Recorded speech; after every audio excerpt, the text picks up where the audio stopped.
हमारे यहां जैसे मीराबाई का प्रसंग आता, ऐसी एक और थी करमेती बाई। क्या नाम था? करमेती बाई। करमेती बाई भी राजस्थान की थी। करमेती बाई के प्रसंग में आता है कि बचपन से ही उनके चित्त में कृष्ण भक्ति थी। एक बात मैं कथा में कहा करता हूं कि भक्ति के जो गुण हैं वो दो लोगों के अंदर आते हैं। पहला कौन? जिसके पूर्व जन्म के भक्ति के संस्कार इस जन्म में भी आए हों तो ही वो भक्त बन पाता है। कहीं ना कहीं उसने पूर्व जन्म में खूब भक्ति करी है, इस जन्म में किसी की कथा सुन के, कहीं दर्शन करके, किसी सत्संग को करके उसके चित्त में भक्ति आ जाती है। तो भक्ति के जागृत होने का पहला कारण क्या है? पूर्व के संस्कार। और या फिर भक्ति दूसरे प्रकार के लोगों में आती है जो घोर नास्तिक हों, घोर कामी, घोर क्रोधी, घोर लोभी, सब चीज घोर ही घोर हो। उनको जीवन में एक ऐसी ठोकर लगती है कि उस ठोकर के बाद वो भक्त बन जाते हैं, उनको फिर वो भक्ति मार्ग में आ जाते हैं। तो मीराबाई, करमेती बाई, सूरदास, कुंभनदास, रैदास, ये सब कौन है? ये सब पूर्व के भक्ति संस्कार वाले भक्त हैं। इनके जन्म में पूर्व से संस्कार थे। सब लोग बहुत ध्यान से सुनो।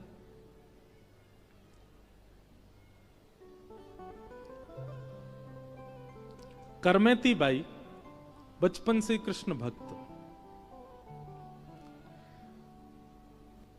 आपके पिताजी ने आपका ब्याह निश्चित कर दिया, और जैसे ब्याह निश्चित हुआ तो करमेती बाई ने और तो कुछ नहीं देखा, केवल ये देखा कि जिनसे मेरा ब्याह हो रहा है वो पति में और परिवार में भक्ति के लक्षण है कि नहीं है।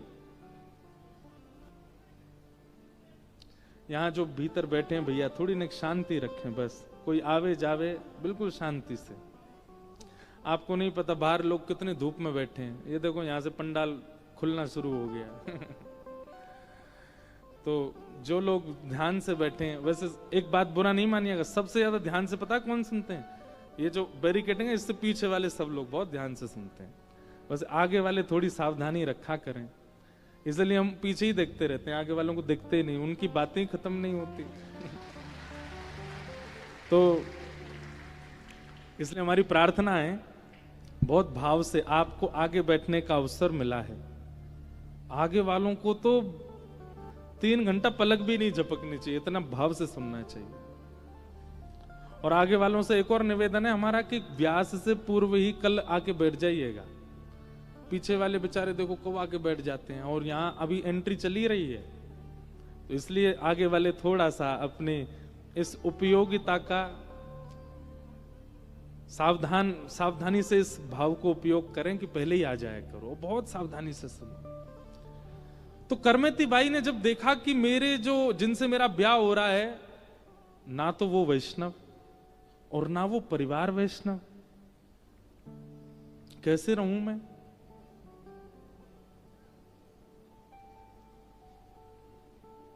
करमेती बाई ने खूब सोचा, माता पिता की आज्ञा मुझको माननी है, माता पिता को निराश नहीं करना है, पर अपने पिताजी से जाके कहा, पिताजी आप ये तो सोच लीजिए कि जिससे मेरा ब्याह हो रहा है उसको दूर दूर तक भक्ति का कोई लक्षण नहीं है, मैं कैसे जीऊंगी उसके साथ?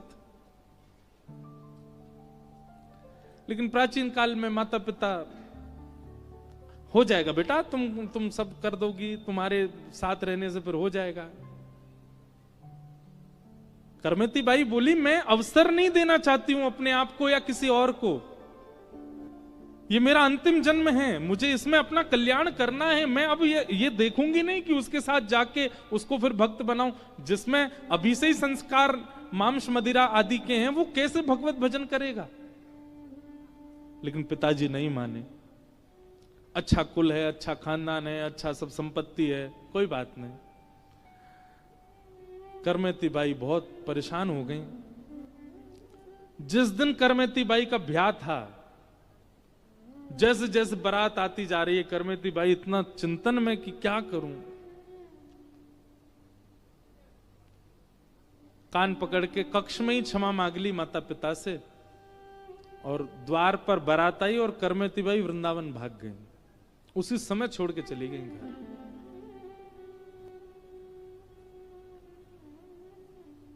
बहुत सुंदर चरित्र है करमेती बाई का। आपके पीछे सैनिक लगाए गए ढूंढने के लिए, तो सैनिकों से बचने के लिए स्थान ढूंढी, कहां जाऊं, तो रेगिस्तान था। उस रेगिस्तान में एक मरा हुआ ऊंट पड़ा था। उस ऊंट के कंकाल के भीतर करमेती बाई 3 दिन तक बैठी रही। जब आप वृंदावन आई तो वृंदावन में धीमे धीमे फिर जब आप बैरागन हो गई, बिल्कुल जोगी हो गई, वृंदावन में रहकर भजन तो एक बार एक संत ने प्रश्न किया, करमेती जी हमने सुना है कि जब आप वृंदावन आई थी 3 दिन तक आप ऊंट के भीतर रही सैनिकों से बचने के लिए। करमेती जी बोली हाँ। आपको दुर्गंध नहीं आई वहां पर? हम तो मरे हुए जानवर के पास नहीं, जानवर कहीं दूर मर जाए तो उस स्थान में नहीं खड़ा हुआ जा सकता, आप उसके भीतर 3 दिन तक बैठी, आपको दुर्गंध नहीं आई? करमेती बाई का उत्तर बहुत सुंदर है, समझ में आ जाए तो बड़ी बात है। करमेती बाई कहती हैं, मरे हुए कंकाल में इतनी दुर्गंध नहीं होती जितनी दुर्गंध संसार के विषयों में होती है। जिस दिन संसार के विषय की दुर्गंध आ जाएगी ना, उस दिन मरे हुए ऊंट की दुर्गंध फीकी लगेगी। इस संसार का काम, संसार का क्रोध, संसार का लोभ, संसार में भौतिकवाद का लोभ, इसकी दुर्गंध जब तक नहीं आ रही है तब तक आपको विषयों, बाहर के जानवरों की दुर्गंध लग रही है। जिस दिन विषयों से दुर्गंध आने लग गई उस दिन ये दुर्गंध कम लगेगी आपको। तो करमेती बाई सब छोड़ के वृंदावन आ गए। तब आपके पिताजी ढूंढते ढूंढते वृंदावन आए और करमेती बाई सालों बाद उनके पिताजी को मिल गई।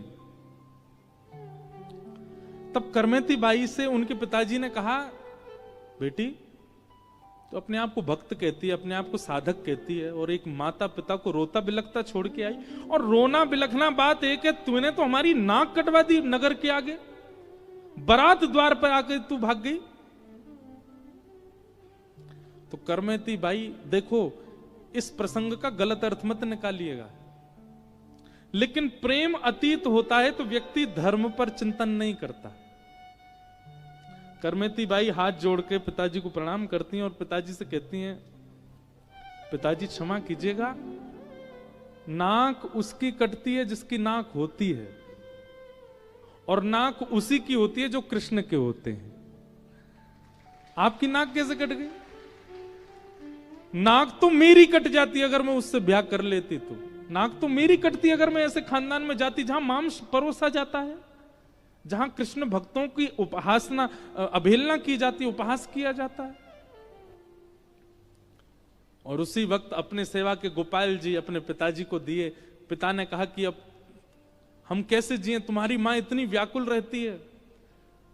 तब करमेती बाई ने ठाकुर जी दिए, बोले आज से आपके यही पालनहार हैं, यही आपके पुत्र हैं, इन्हीं की सेवा करो। अपने माता पिता को भी भक्त बनाया। तो प्रेम, प्रेमी व्यक्ति कई बार धर्म का चिंतन नहीं करता, प्रेमी कई बार अर्थ का चिंतन नहीं करते, प्रेमियों की कई बार कोई कामना नहीं होती, वो निष्काम होते हैं। और प्रेमियों को मोक्ष की भी इच्छा नहीं होती, वो मोक्ष भी नहीं चाहते। उस प्रेम को चित्त में व्यवस्थित करने के लिए भागवत की रचना की गई। भागवत धर्म प्रधान, अर्थ प्रधान, काम प्रधान और मोक्ष प्रधान ग्रंथ नहीं है। श्रीमद् भागवत प्रेम प्रधान ग्रंथ है। इनके श्रवण के बाद, इनके आश्रय के बाद आप प्रेमी नहीं बने, आपने समय व्यर्थ किया कथा में आके। आप प्रेमी बन जाओ, प्रेमी बनो, आपका स्वभाव प्रेम में हो जाए। और प्रेमी का स्वभाव कैसा होता है पता है? वो एक बार मिलेगा,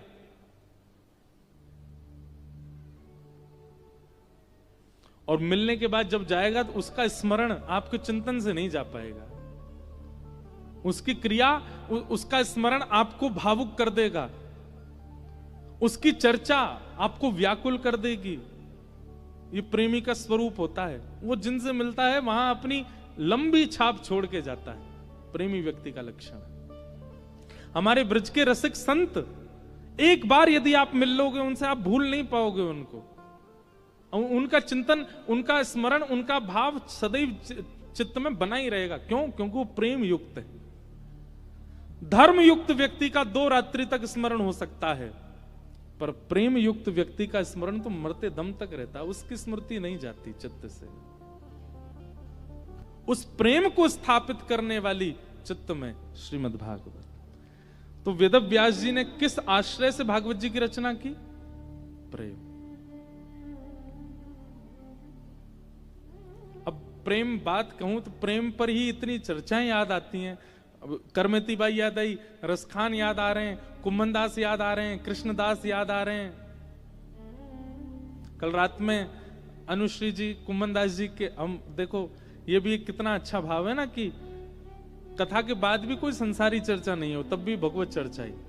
आज हम वन भी गए, वहां भी भगवत चर्चा। एक वैष्णव के संग रहने का ये बहुत बड़ा लाभ है कि आप जितनी देर उसके साथ हैं कोई संसारी चर्चा होती ही नहीं है, वैष्णव चर्चा चलती है।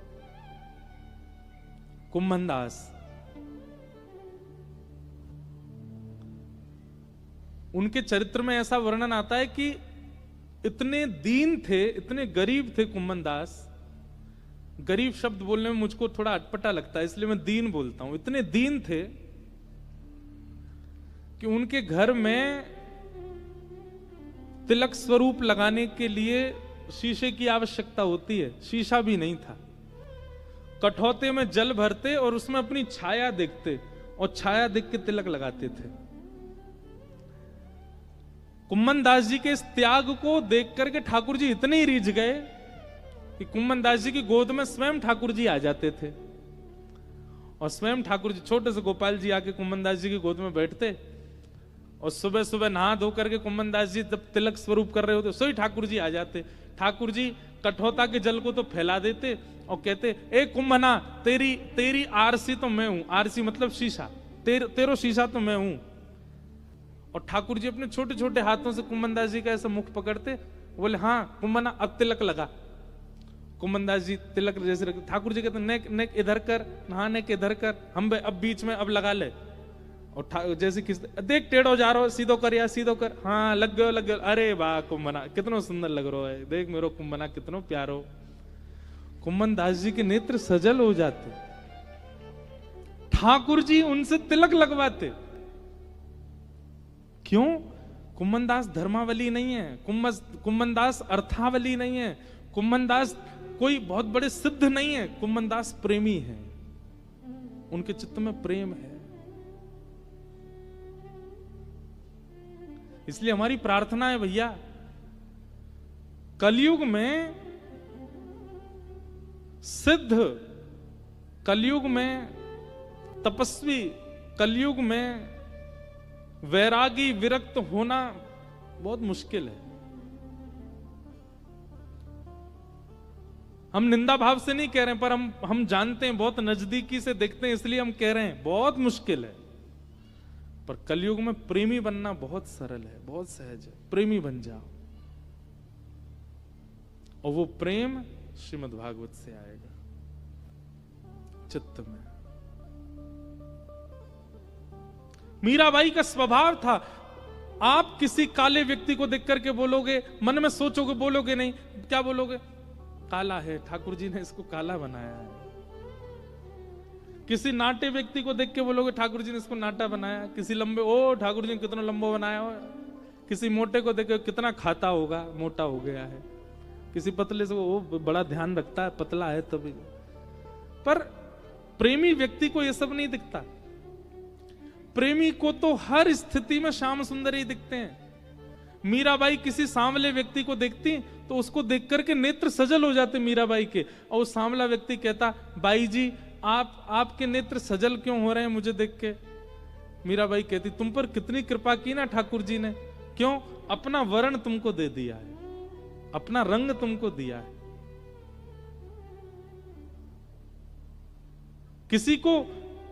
किसी के घुंघराले केश देखती, भले ही स्वरूप सुंदर नहीं है, केश ही घुंघराले, मीराबाई भावुक हो जाती, तुम्हारे केश ठाकुर जी जैसे हैं ना। किसी की चतुराई देखती तो मीराबाई हंसने लग जाती और सोचती, ऐसी चतुराई होगी जब मक्खन चुरावे जाते होंगे ऐसे ही चतुर रहते होंगे, मतलब उनको किसी में दोष ही नहीं दिखता है, सब में ठाकुर जी का गुण दिखता है। ये प्रेमी का स्वभाव हो जाता है। आपके ओरछा के बुंदेलखंड के श्री हरिराम व्यास, उनका तो प्रसिद्ध पद है, हरिराम व्यास जी के सामने अगर कोई क्रोधी आ जाता तो हरिराम व्यास जी नहीं कहते क्रोधी आया, यूं कहते हो परशुराम जी की कृपा वाला व्यक्ति आ रहा है, इस पर परशुराम जी की बहुत कृपा है।